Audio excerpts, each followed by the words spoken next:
Acclame bien Jésus. Que mon Dieu te bénisse ce matin. Amen, amen.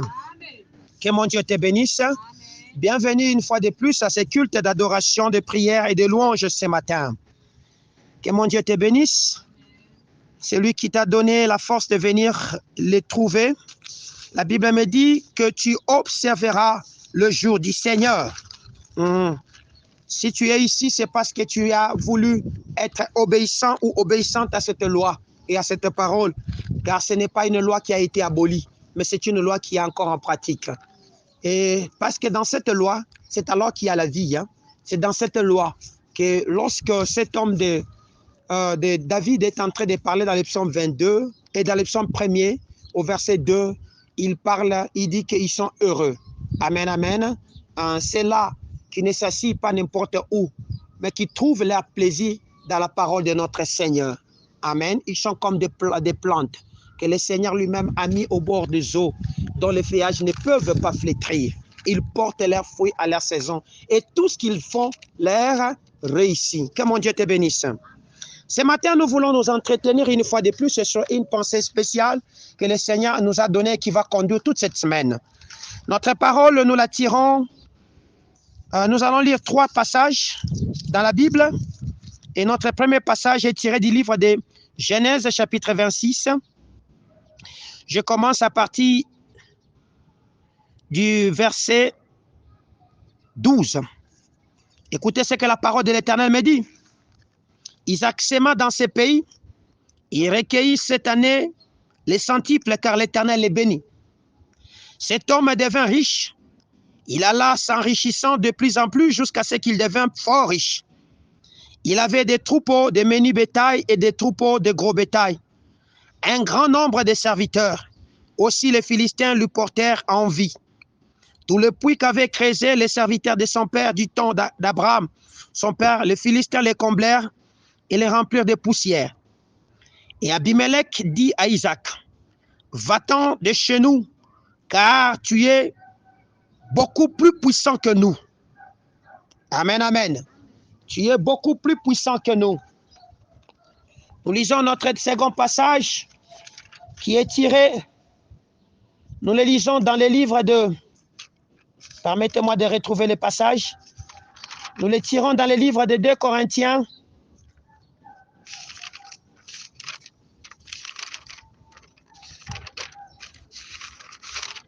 Nous les tirons dans les livres de Psaume, Psaume 68, le verset 29. Psaume 68, le verset 29. Écoutez ce que la parole me dit. Je suis dans les passages des psaumes, chapitre 68, le verset 29. La Bible me dit, c'est un passage que tout le monde connaît très bien, mais je vais quand même le lire. Le verset 29, la Bible dit, « Qu'il soit effacé du livre de vie. » Psaume 68. Psaume 68, verset 29. La Bible me dit, « Ton Dieu ordonne que tu sois puissant. Affermis, ô Dieu, ce que tu as fait pour nous. » Amen, amen. Affermis, ô Dieu, ce que tu as fait pour nous. Pour nous terminons avec Actes des Apôtres, chapitre 1er, le verset 8. Actes des Apôtres, chapitre 1er, le verset 8e. La parole de l'Éternel me dit ceci. Je le lis dans la version Louis II, au nom de Jésus. Écoutez ce que la parole de l'Éternel me dit. Actes des Apôtres, chapitre 1er, le verset 8e. Mais vous recevrez une puissance. Le Saint-Esprit survenant sur vous, et vous serez mes témoins à Jérusalem, dans toute la Judée, dans la Samarie, et jusque dans les extrémités de la terre. Amen, amen. Ce matin, nous voulons parler de Jésus. Nous voulons parler de Jésus, la puissance de Dieu. Amen, amen. Nous voulons parler de Jésus, la puissance de Dieu. Bien-aimés, il s'agit d'une notion que beaucoup de gens ne comprennent pas. Il arrive plusieurs fois que les gens me posent la question de savoir, papa, c'est quoi la puissance? Pourquoi même les païens manifestent la puissance? Pourquoi le faux et le vrai ne savent plus être reconnus? Je vais vous dire ceci, que lorsque vous lisez toute la Bible, vous comprendrez que le Seigneur a utilisé n'importe qui pour combler de sa puissance. Amen, amen. C'est comme ça que dans le Nombre chapitre 23, le Seigneur a utilisé un certain Balaam, qui n'était qu'un devin, il lui a donné d'une puissance afin qu'il soit capable de prophétiser. Et ce qu'il pouvait prophétiser était vrai. Amen, amen. Lorsque vous lisez dans Jean chapitre 11, le verset 51-52, vous comprenez l'histoire d'un certain homme qu'on appelait Caïphe. Il a développé d'une puissance qui était en lui. Et lorsque vous lisez l'histoire de Saül, qui n'était pas tellement impliqué dans la chose de Dieu, il a aussi développé la puissance. Donc, la puissance peut venir sur n'importe qui, selon la souveraineté et la volonté de Dieu, afin que cet homme accomplisse ce qu'il veut. Amen, amen. Mais la puissance aussi est reconnue dans l'autre camp, dans le camp de l'ennemi. Le diable a aussi une puissance et il est en train de faire ce qu'il fait au travers du pouvoir et de puissance qu'il avait reçu. C'est comme ça que dans Apocalypse chapitre 13, la Bible nous dit qu'on avait donné à ces serpents, à cette femme, une puissance. Et c'était une puissance de séduction. Amen, amen. Ce matin, nous voulons parler de Jésus comme étant la véritable source de toute puissance. Amen, amen. Lorsque vous lisez notre premier passage, vous comprenez que ce qui avait attisé la jalousie des Philistins et des Amalécites, c'était ce que l'homme de Dieu Isaac devenait de plus en plus puissant. Et sa puissance en lui s'est développée dans le sens que il avait la richesse, il avait le gros et le menu bétail, il avait beaucoup de choses qui se manifestaient en lui. Amen, amen. C'est comme ça que sa puissance a commencé à se développer. Et cette puissance a attiré la jalousie.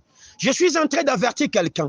C'est que lorsque tu montes en puissance, sache que l'ennemi se rapproche de toi. Parce qu'il reconnaît que dans toi, il y a un élément nuisible qui commence à venir. Et cet élément nuisible risque de déstabiliser son royaume. Et qu'est-ce qu'il faut faire? Il faut les chasser. Il faut les détruire. Il faut faire ce que lui veut. Voilà pourquoi le Seigneur, lorsqu'il commence à parler dans le psaume 68, il dit « Je veux que tu sois puissant ». Amen, amen. Le Seigneur veut que tu sois puissant. Pourquoi il veut que tu sois puissant? Parce que la puissance, c'est le pouvoir que nous recevons de notre Dieu pour commander ou pour agir. Et la puissance, c'est une force effective quand un homme au sein de lui, afin de commander les situations, la nature, de commander même ce qui est invisible et de l'appeler à l'existence. Voilà pourquoi tu as besoin de la puissance. Amen, amen. Tu ne peux pas réussir dans les champs sans la puissance. Tu ne peux pas réussir dans le travail sans la puissance. Tu ne réussiras non plus pas dans les ministères sans la puissance. Même dans les études, tu as besoin de la puissance. Amen, amen. Alors cette puissance suprême appartient à qui? À Dieu. Voilà pourquoi nous avons intitulé notre thème « Jésus, puissance de Dieu ». Amen, amen. Pourquoi? Parce que c'est une force suprême qui vient pas de n'importe qui, mais de Dieu. Afin de nous rendre capables, afin de nous donner la puissance, la force nécessaire pour faire quoi? Agir et accomplir ce que Dieu a mis en toi. Le dimanche je parlais de Jésus, le oui de toutes les promesses de notre Dieu. Amen, amen. Or, les promesses, c'est quoi? Ce ne sont que des paroles que le Seigneur a déclarées de manière positive sur ta destinée. Mais ces paroles ne peuvent pas venir à l'existence sans qu'il y ait une dimension ou une capacité de puissance en toi pour que tu convertisses la parole en une pratique réelle et que tu sois capable de démontrer aux hommes. C'est cette dimension-là qu'on appelle miracle. C'est-à-dire, je prends dans l'invisible une puissance créatrice qui n'est qu'une parole, je les transforme en une réalité palpable et le monde voit. Amen, amen. La saison que je commence avec vous, ou que le Seigneur a commencé avec vous, le Seigneur veut que tu sois puissant. Amen, amen. Voilà pourquoi il fait la promesse à l'église. Lorsqu'il est en train de partir, il dit, ne vous éloignez pas de Jérusalem. Vous recevrez une puissance. Le Saint-Esprit survenant sur vous, vous serez mes témoins. C'est-à-dire quoi? Vous allez ressortir ce que je vous ai enseigné, afin que le monde sache que je suis avec vous. Amen, amen. Amen. Voilà pourquoi la puissance apparaît aussi dans la nature. Amen, amen. C'est comme ça que Jérémie, dans Jérémie chapitre 29, le verset, chapitre 32, le verset 17, il parle de cet arbre. Amen, amen. Il parle de cet arbre. C'était un arbre spécifique. C'est dans la nature que Dieu a développé de sa puissance. Amen, amen.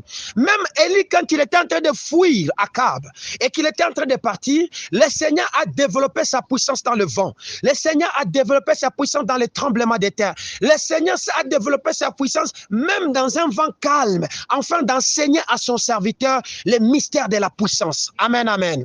Oui, Dieu peut utiliser la nature pour développer sa puissance, afin d'enseigner à l'homme. La deuxième des choses, c'est que Dieu peut utiliser l'histoire.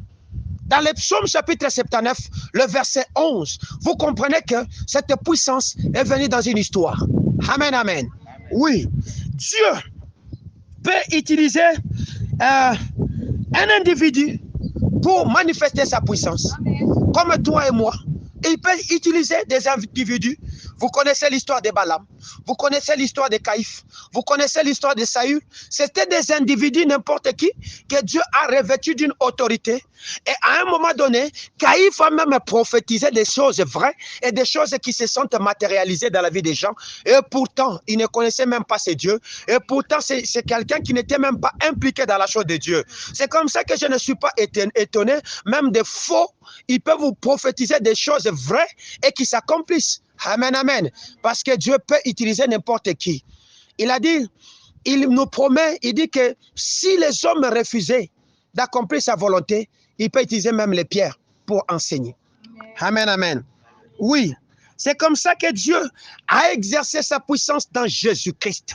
Dans Luc, chapitre 5, le verset 17, on dit que Jésus était assis. Pendant qu'il enseignait, une puissance a commencé à faire quoi? À agir. Amen, amen. Pendant qu'il enseignait, Dieu a canaliser sa puissance au travers de Jésus pour que l'enseignement que Jésus donnait soit revêtu de toute la puissance et afin que les nations et les hommes puissent revenir à Jésus, se convertir. Amen, amen. Oui, c'est comme ça que nous avons compris dans Romains chapitre 1, le verset 16, que le message que Jésus nous a laissé était un message qui était bâti sur la puissance. Il ne s'agissait pas des théories seulement, mais de la démonstration de toute la puissance de notre Dieu. Amen, amen. À un moment, lorsque la parole ne sert plus, le Seigneur vient développer sa puissance et il vient concrétiser cette parole par la puissance. La croix est aussi un symbole de la puissance de notre Dieu. Jésus a supporté le poids, a supporté la souffrance pour aller triompher du monde à la croix. Amen, amen. Oui, Christ est glorifié dans la croix, a dirigé maintenant cette puissance à travers l'Église. Afin que moi et toi qui sommes l'Église, nous soyons des hommes puissants. Voilà pourquoi la Bible me dit, je souhaite que tu sois puissant. Oui, tu ne sortiras pas du filet du diable sans la puissance. Oui, tu ne sortiras pas de la mort sans la puissance. Oui, tu ne te marieras pas sans la puissance. Tu n'iras nulle part sans la puissance. Voilà pourquoi Jésus, comprenant que les disciples étaient incapables d'accomplir l'œuvre qu'il était en train de leur dire, allez, faites des nations, mes disciples, il a promis, vous recevrez une puissance survenant sur vous, le Saint-Esprit, vous serez mes témoins. Amen, amen. Ils avaient donc besoin de recevoir la puissance de Dieu. Amen, amen. Voilà pourquoi nous possédons la puissance. Amen, amen. Dès l'instant que tu as accepté Jésus, tu as reçu une puissance d'agir, une puissance de convaincre. Tu as reçu la force, amen, amen, de travailler. Tu as reçu tout ce qui est possible afin de rendre la promesse de Dieu, oui, dans ton existence. Amen, amen. Voilà pourquoi nous avons besoin de la puissance. Le pouvoir qu'avait Jésus, la Bible nous dit qu'il n'est autre que la puissance que Jésus avait. Il les a délégués à ses disciples. Il les a délégués à ceux-là qui ont accepté son évangile. Il les a délégués à toute personne auprès de qui Jésus est venu frapper à sa porte. Amen, amen. Il est venu frapper, toi tu as dit oui, ce jour-là, tu as reçu la puissance de Dieu. Mais pourquoi les démons te résistent? Pourquoi les diables te résistent? C'est que tu n'as pas connaissance des clés pour mettre en pratique la puissance. Parce que lorsqu'il disait aux disciples, allez, faites des nations les disciples, il les a aussi promis les signes, le miracle et les guérisons. Amen, amen. Qui sont les éléments intrinsèques qui se manifestent au travers de la puissance de Jésus. Amen, amen. Oui, voilà pourquoi, lorsque nous appliquons la notion de la puissance sur la capacité humaine, c'est-à-dire sur l'homme ou la femme que tu es, nous comprenons que la puissance se désigne par les multiples possibilités d'action. Amen, amen. Qui pousse l'homme à manifester le caractère de Dieu. Ces actions, c'est quoi? C'est la capacité. Voilà pourquoi dans Matthieu 25, verset 15, la Bible nous dit quoi? Je vais le lire pour vous. Matthieu chapitre 25, le verset 15. Écoutez ce que la Bible me dit. La Bible me dit ceci, au verset 15e de la Bible. Il donna 5 talents à l'un, 2 à l'autre, un 3e à chacun selon sa capacité, et il partit. Amen, amen. On a dit selon sa capacité. C'est selon la capacité de fructifier, de multiplier, d'augmenter et d'accroître ce que Dieu a mis en toi. Cette capacité, c'est ça la puissance. Amen, amen.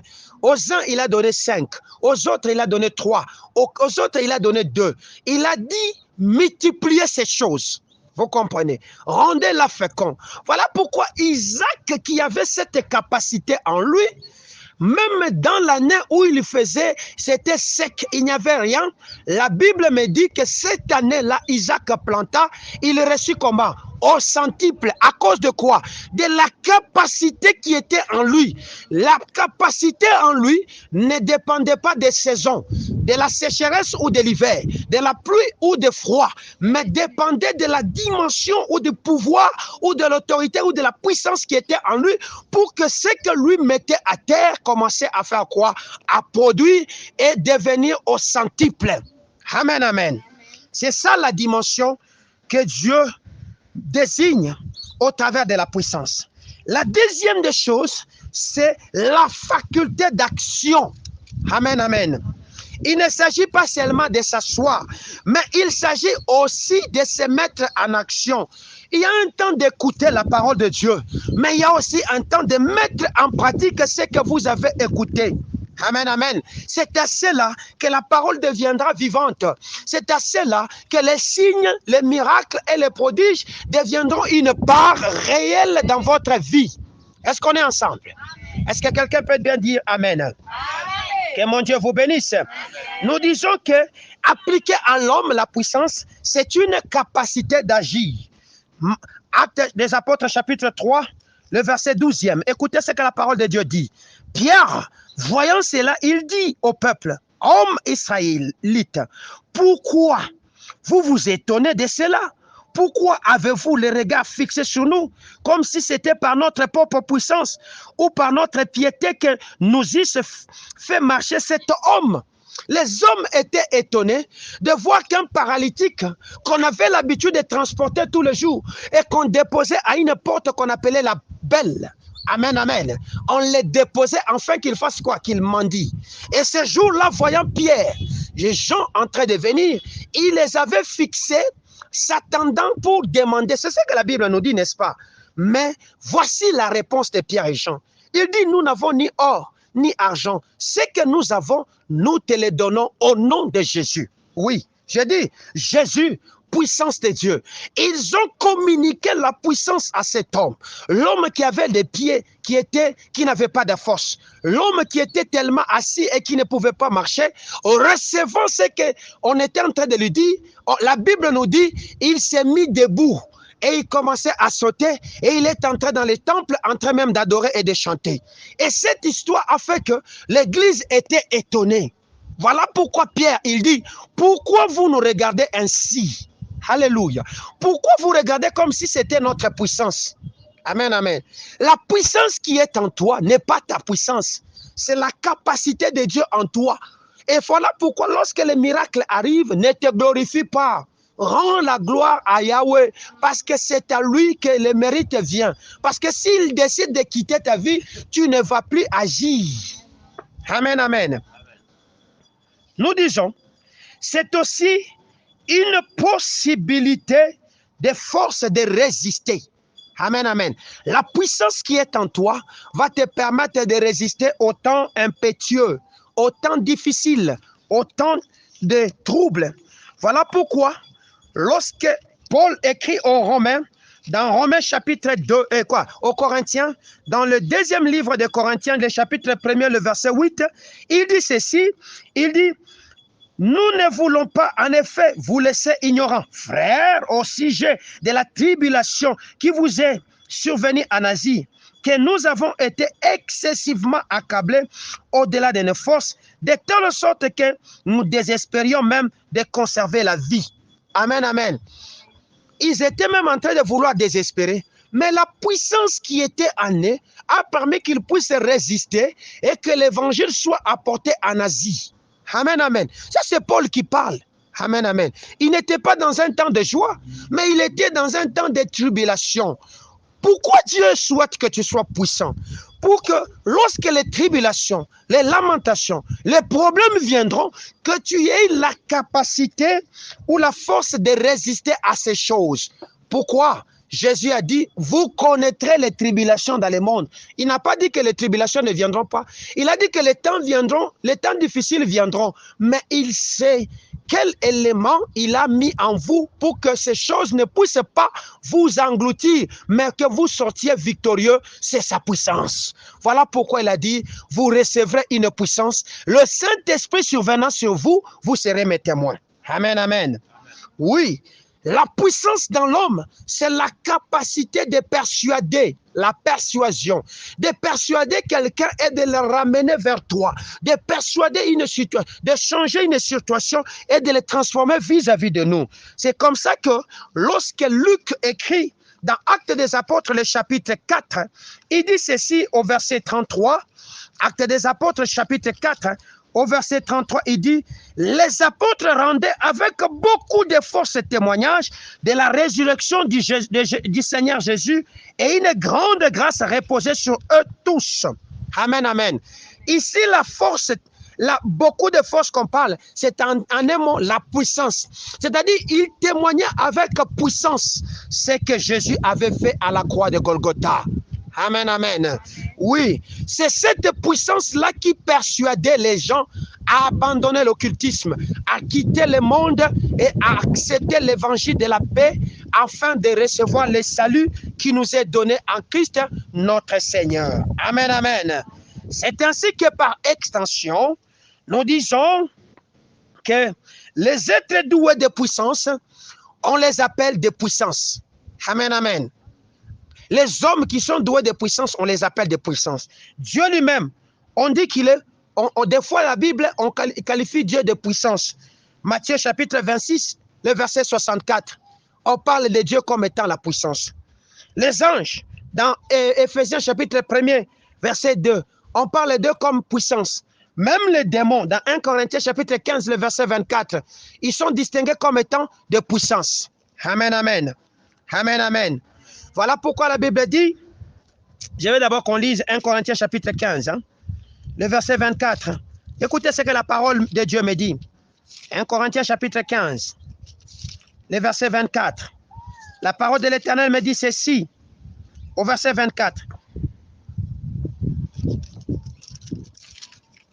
Au verset 24, la parole de l'Éternel me dit ceci. Ensuite viendra la fin, quand Dieu permettra que le royaume de celui qui est Dieu et Père, après avoir détruit toute domination, toute autorité et toute puissance. Amen, amen. Amen. On a parlé de domination, des autorités et de puissance.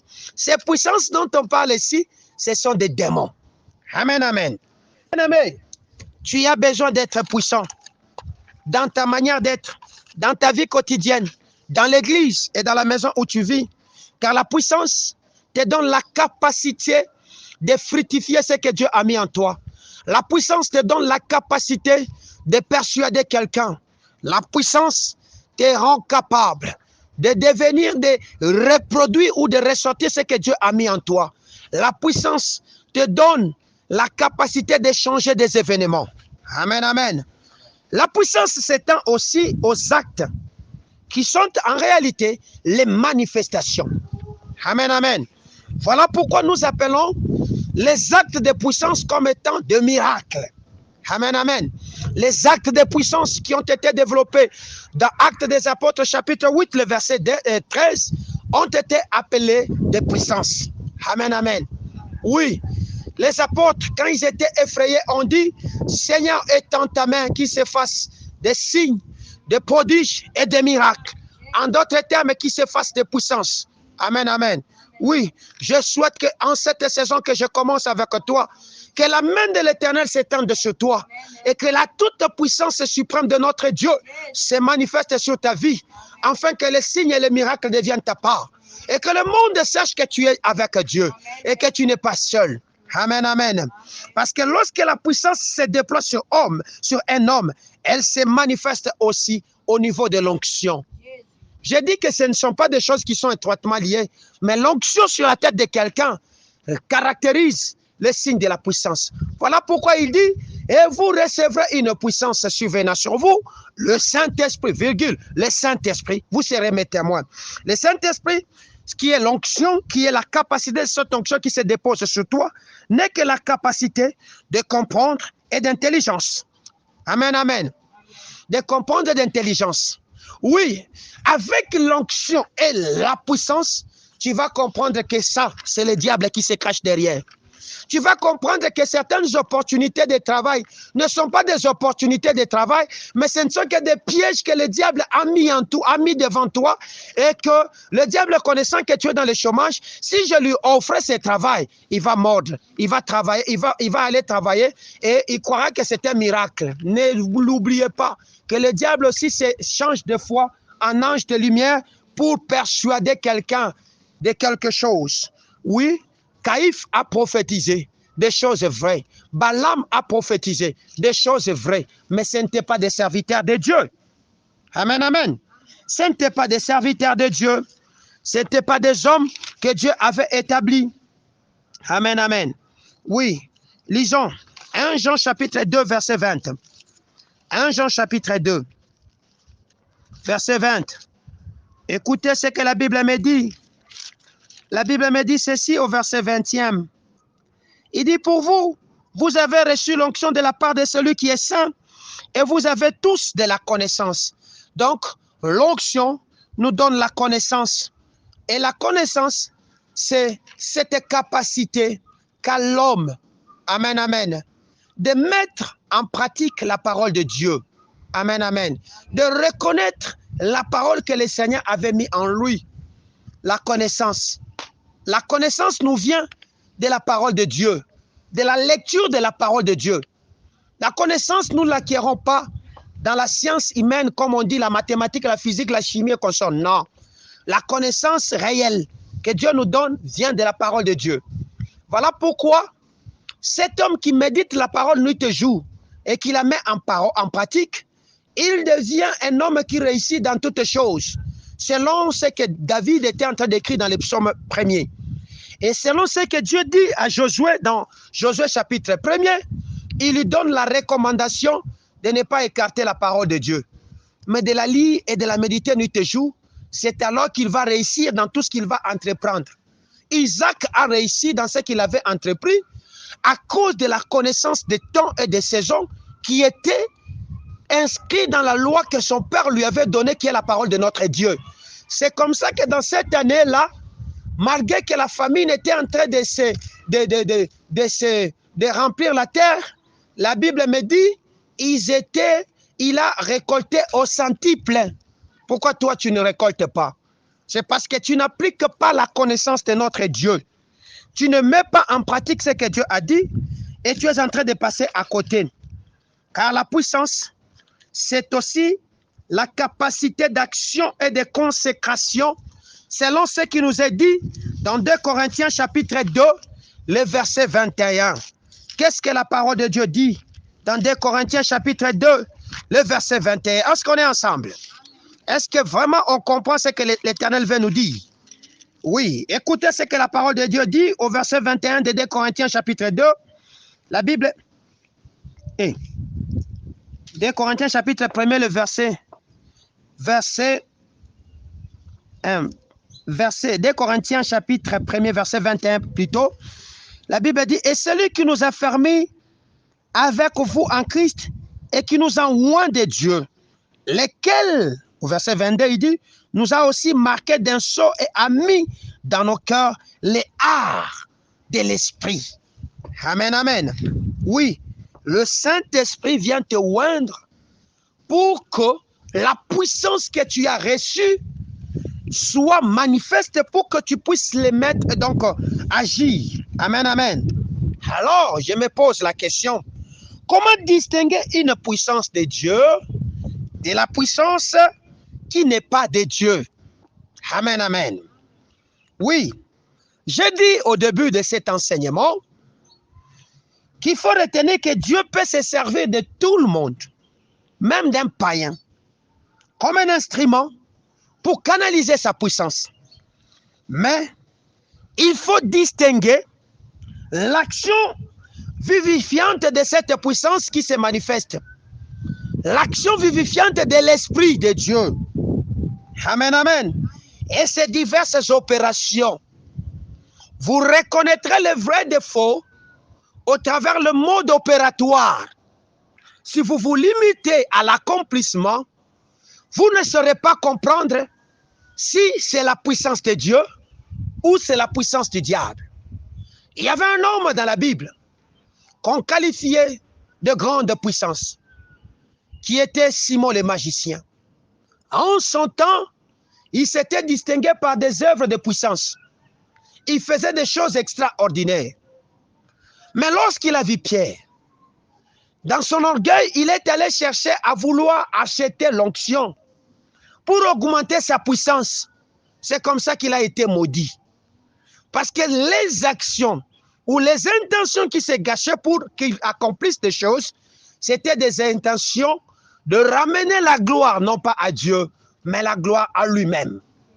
Oui, la puissance de notre Dieu, quand il est canalisé en toi, même si tu ne priais pas ou que tu ne connaissais pas très bien Dieu, lorsqu'elle s'accomplit au travers des signes, des miracles et d'autres choses, va te pousser, toi qui as canalisé cette action, à faire quoi? À rendre gloire à Dieu.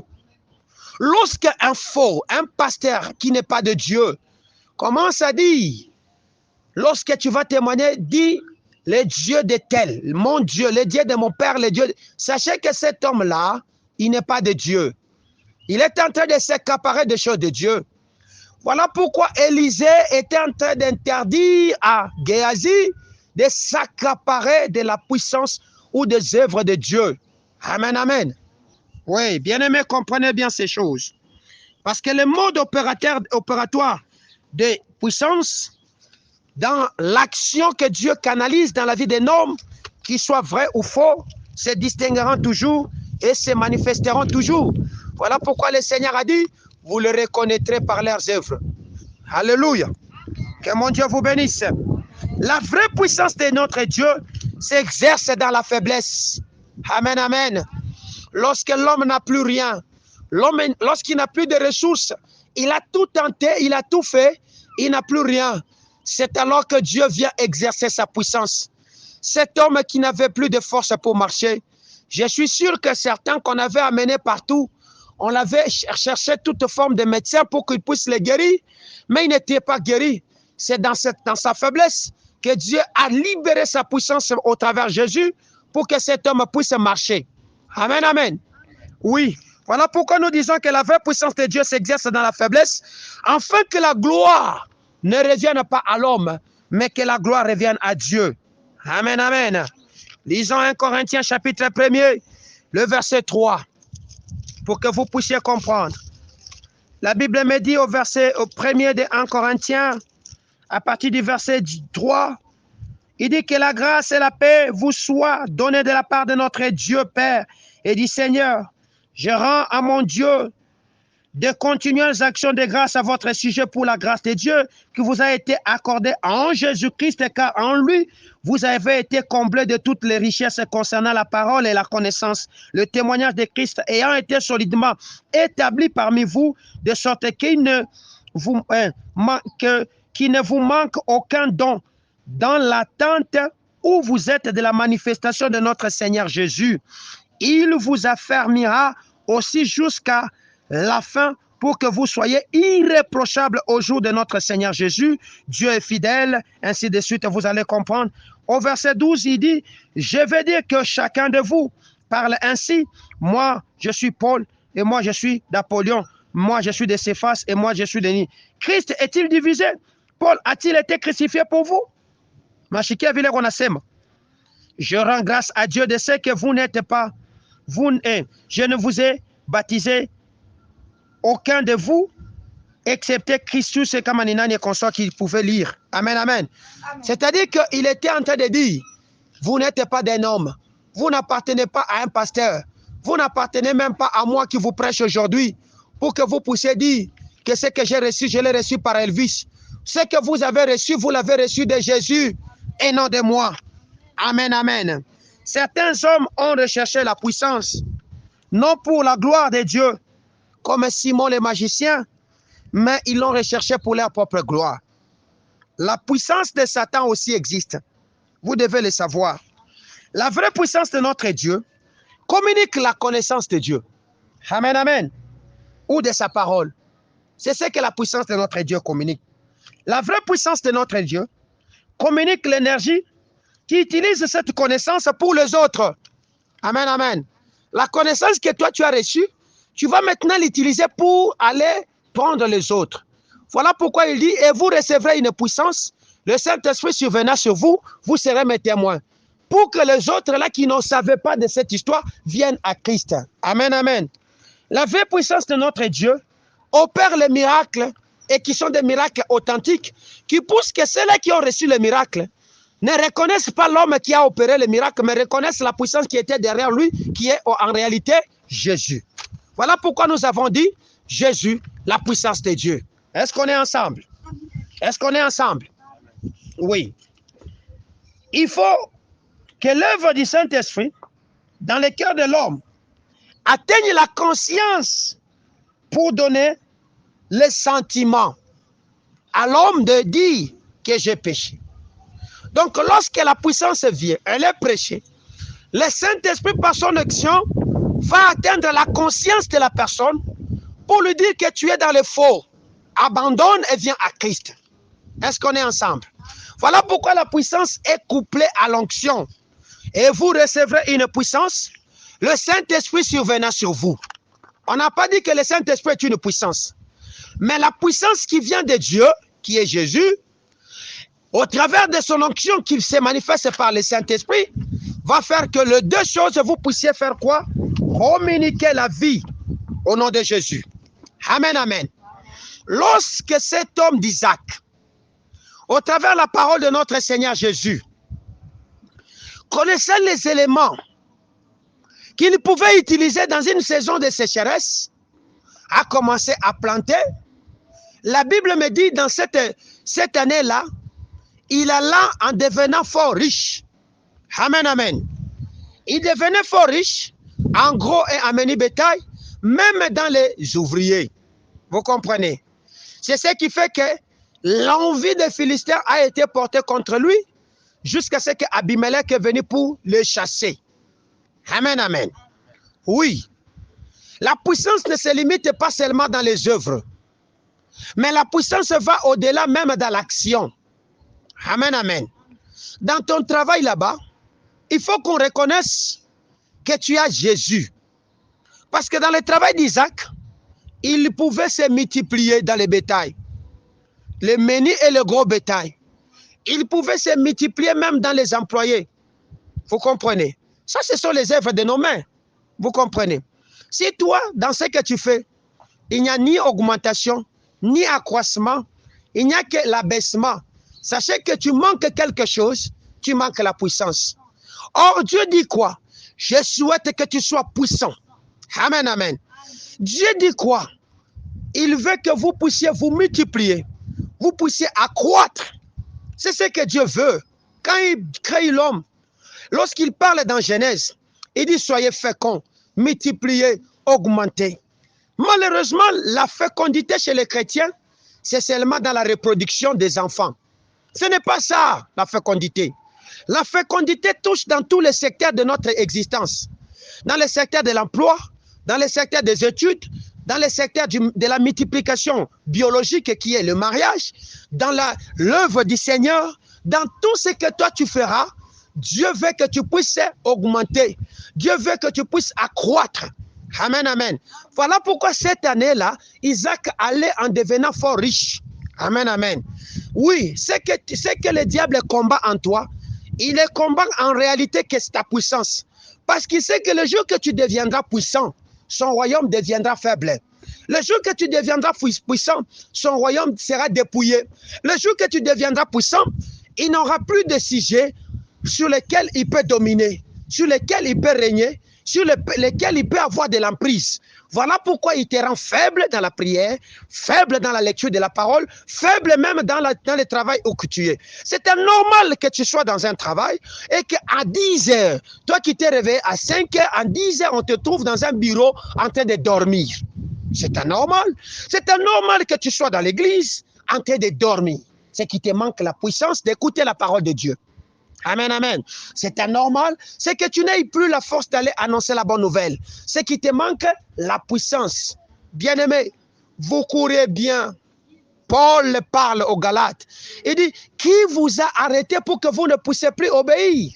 Alléluia. Les petits a fouillé le froid. Amen, amen. Vous courez bien. Qui vous a arrêté pour que vous ne puissiez plus obéir? Obéir à quoi? Obéir aux recommandations et à la parole que le Seigneur vous avait dit, soyez puissants. Pourquoi tu n'es plus puissant? Lorsque tu chasses les démons ne savent plus partir. Lorsque tu es en train d'appeler à l'existence, les choses ne viennent plus. Pourquoi?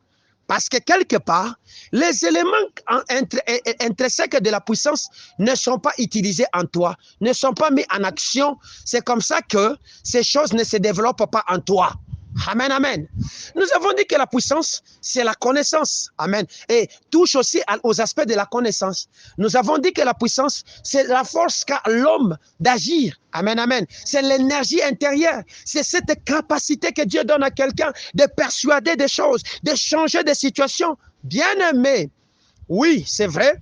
Jésus a dit, lorsqu'il parle par la bouche de Paul, que en ce qui concerne toutes les promesses de notre Dieu, c'est en Jésus que le oui, et c'est par lui que le amen est prononcé par nous pour la gloire de Dieu. Oui, le Jésus, puissance de Dieu, a déjà dit oui pour que tu sois fécond, pour que tu te multiplies, pour que tu travailles, pour que tu sois tout. Mais ces choses viendront à l'existence lorsque tu deviendras puissant. Et vous recevrez une puissance, le Saint-Esprit survenant sur vous, vous serez mes témoins. Amen, amen. Nous les recevons pour comment? Nous recevons la puissance dans l'unité. Nous recevons la puissance dans l'unité. Une famille est puissante lorsqu'elle est unie, lorsqu'elle parle le même langage, lorsqu'ils regardent dans la même direction. Une église est unie lorsqu'elle est ensemble, lorsqu'elle parle ensemble, lorsqu'elle regarde dans la même direction. Une nation est puissante lorsque cette nation a le même discours. Ce n'est pas ce que nous voyons dans les nations africaines. Le peuple parle autre chose, le président parle autre chose. C'est comme ça que les Africains sont toujours faibles. Amen, amen. Je n'ai pas vu un Français critiquer sa nation. Je n'ai pas vu un Belge critiquer sa nation. Je n'ai pas vu un Américain critiquer sa nation. Mais j'ai vu des Africains critiquer leur pays. J'ai vu des peuples de ces continents injurier, maudire même ces pays et ces continents en disant qu'il n'y a rien de bon ici, aller chercher la vie au péril de leur vie en traversant des océans, en se faisant chier même sur le corps parce qu'ils ont besoin de puissance de quelque part. Africains, réveillons-nous parce que nous avons déjà la puissance. Mais nous recevons la puissance, nous allons sortir cette puissance lorsque nous serons unis, lorsqu'on parlera le même langage, lorsqu'on fera les mêmes actions qui vont faire sortir le peuple du sommeil, de la mort. Amen, amen. Et les faire entrer dans le concert des nations. Amen, amen. Oui. Toi, tu es en train de critiquer ton frère. Tu ne l'aimes pas parce qu'il a peut-être échoué, je ne sais pas, il est quoi.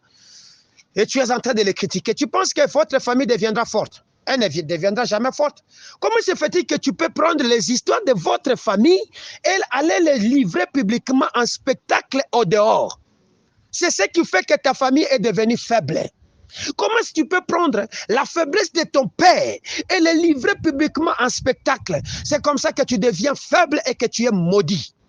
Lorsque cet enfant de Noé a vu la nudité de son père et il est allé annoncer ça au dehors, cet enfant était maudit. Amen, amen. Tu seras maudit lorsque tu prendras les choses de votre maison et tu les jetteras en pâture à la rue. Lorsque tu prendras les choses de l'église et tu les jetteras dans le monde. Lorsque tu prendras les faiblesses de l'église et tu vas les dire aux autres. C'est comme ça que vous, toi-même là, tu deviendras faible. L'église là, tu deviendras faible. Votre communauté deviendra faible. Amen, amen. Amen, amen. Nous voulons que vous soyez puissants, comme la parole de l'Éternel, notre Dieu, dit. Je souhaite que tu sois puissant. Or, la puissance n'est, je dis, nous la recevons et nous maintenons la puissance au travers de l'unité.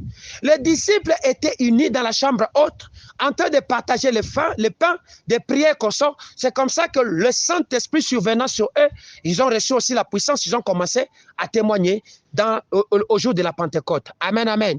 Mais lorsque vous continuez le passage de Psaume 69, le verset 29, vous verrez que David dit, affermis-nous. Amen, amen. Donc, la puissance, même si elle agit au travers de l'unité, mais t'affermir. Affermir quelqu'un, c'est quoi? Le consolider, le renforcer, le faire asseoir dans le loi, les actes, les alliances qui ont été traitées de telle sorte qu'ils ne puissent pas sortir de ce que Dieu a dit. Amen, amen. Toi, tu es affermi dans quoi? Toi, tu es affermi dans quoi? N'est-ce pas que tu es affermi dans les injures? Tu es affermi dans la cupidité. Tu es affermi dans l'escroquerie. Tu es affermi dans la paresse. C'est comme ça que tu n'es pas fort. Bien-aimé, Dieu veut que nous puissions nous affermir dans sa parole. C'est-à-dire quoi? Construire notre vie, mettre la fondation de notre vie dans la connaissance de sa parole. C'est alors que nous serons puissants. Amen, amen. Que dit la parole de Dieu par rapport à cette situation? Beaucoup de gens sont en train de mourir aujourd'hui à cause du manque de la connaissance. La Bible dit, mon peuple périt parce qu'il lui manque la connaissance. On t'a donné un travail, oui, j'ai été engagé. Tu ne sais pas que c'est le diable qui a déjà mis son filet pour te tuer. Toi, tu n'as même pas cherché à connaître. Si c'est Dieu qui t'a donné ce travail, si c'est lui qui t'a donné ce travail, directement tu t'es jeté dans ce travail. C'est comme ça que le poison t'attend et tu vas tomber, tu vas mourir. Vous comprenez? Si tu avais demandé la connaissance, tu n'allais pas périr. Amen, amen. Parce qu'on t'a dit que c'était TFM et qu'on paye $6,000 et que tu as dit je vais partir. Tu sais le piège qui t'attend là-bas?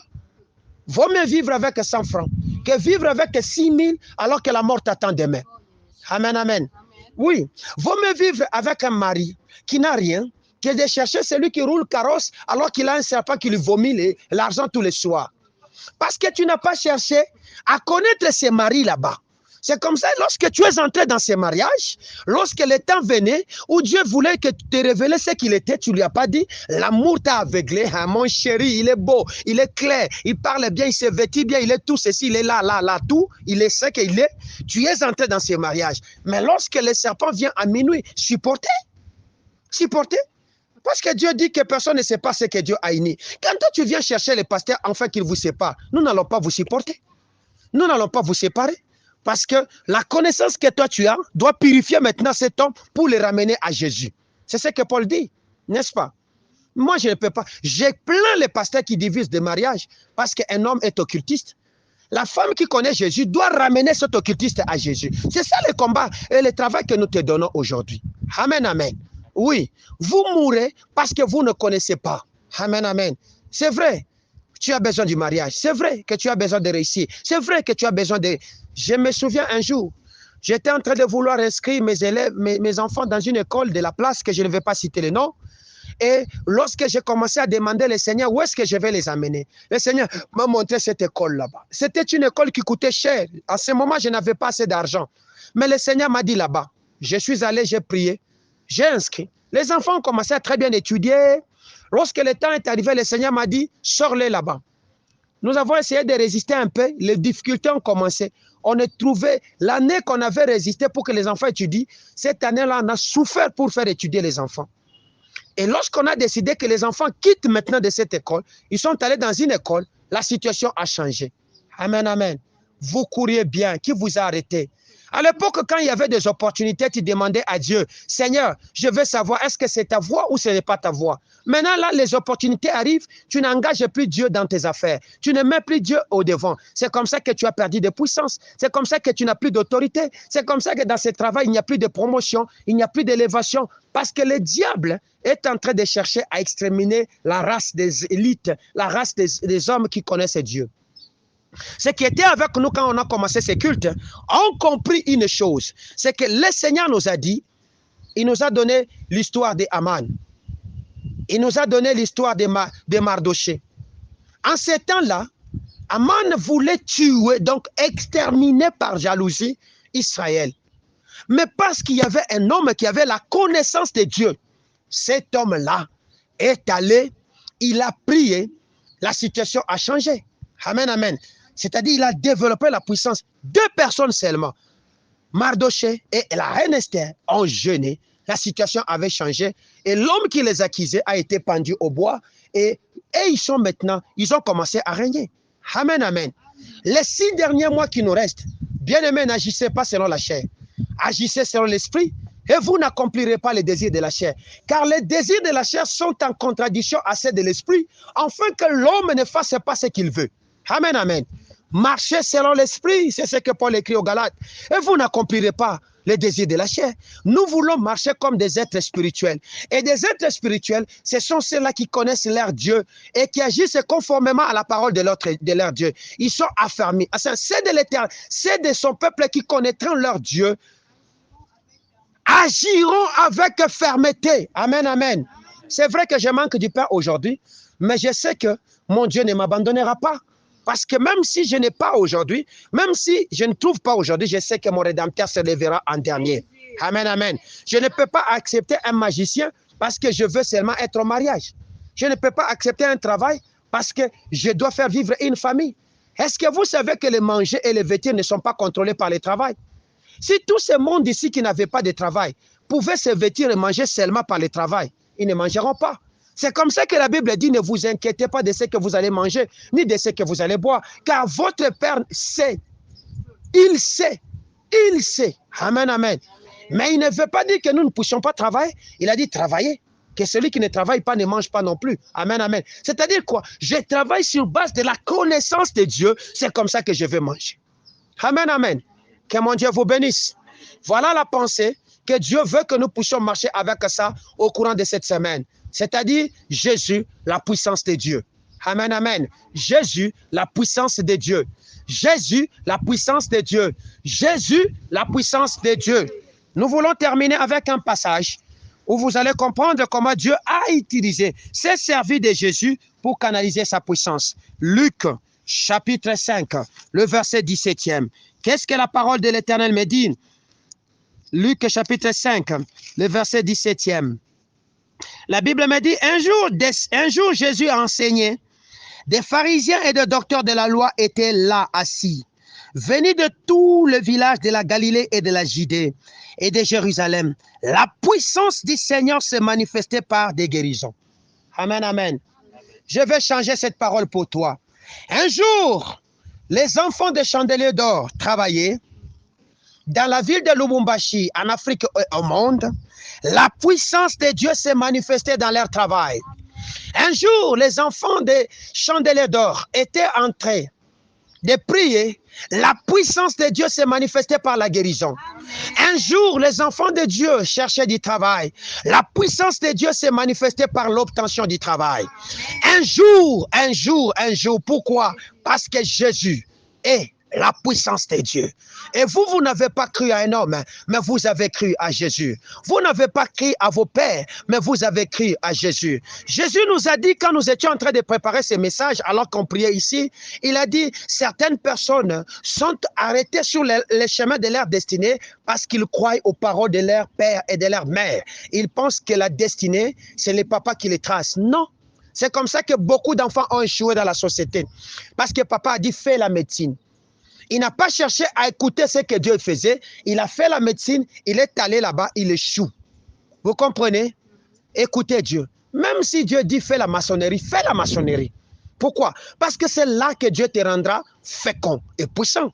Amen, amen. Lorsque Abimelech a commencé à creuser le puits que son père a fait, il a commencé à s'attirer des combats. Amen, amen. C'est vrai qu'il pouvait s'enrichir au début, mais il s'est attiré la jalousie. Et cette puissance l'a chassé. Mais quand il a créé son propre puits, qu'on appelait Rehoboth et les autres, c'est à cet endroit-là que Dieu l'a rendu encore plus puissant. Et les seigneurs, les gens qui les menaçaient sont venus les chercher. Je ne veux pas seulement que tu sois puissant, mais je veux que tu sois plus puissant. Amen, amen. En marchant sur le chemin de ta destinée et non sur le chemin de la destinée familiale. Amen, amen. Parce que papa a travaillé à la Gécamine, papa était dans tel domaine, vous tous, vous devez entrer là-bas. Non, parce que papa a étudié dans telle école, vous aussi, vous devez étudier là-bas. Non, vous n'avez pas reçu mandat de finir tous dans la même école. Depuis les ancêtres jusqu'à aujourd'hui, tous vous terminez toujours dans la même école. Qui vous a dit ça? Qui vous a dit ça? Amen, amen. J'annonce la bonne nouvelle. C'est que cette saison, si ton père a étudié au Congo, toi étudieras en Europe. Amen. Si toi là, ton père a étudié sur des bancs de bois, toi tu vas t'asseoir sur des bons bancs. Parce que toi tu as la différence. Toi tu as eu la grâce de connaître Dieu à temps. Amen, amen. Et c'est Dieu a dit, je mettrai de nouveau la différence entre ceux qui me servent et ceux qui ne me servent pas. Toi tu sers Jésus, tu as besoin de la différence. Harvard n'a pas été créé seulement pour certaines personnes. Ça a été aussi créé pour toi. Sorbonne et les grandes universités. Oh, les peuples que Dieu m'a donnés, ce sont des peuples grands et puissants qui doivent conquérir les nations. Vous, j'annonce la bonne nouvelle. Les limites ont été brisées parce que le Seigneur a dit, élargissez les limites de vos tentes. Allez-y en Europe, allez-y en Asie, allez-y en Océanie. Étudiez, allez de l'avant. Marquez votre temps et votre génération au nom de Jésus. Parce qu'il est qui? La puissance de notre Dieu. Est-ce que nous pouvons acclamer le roi des rois?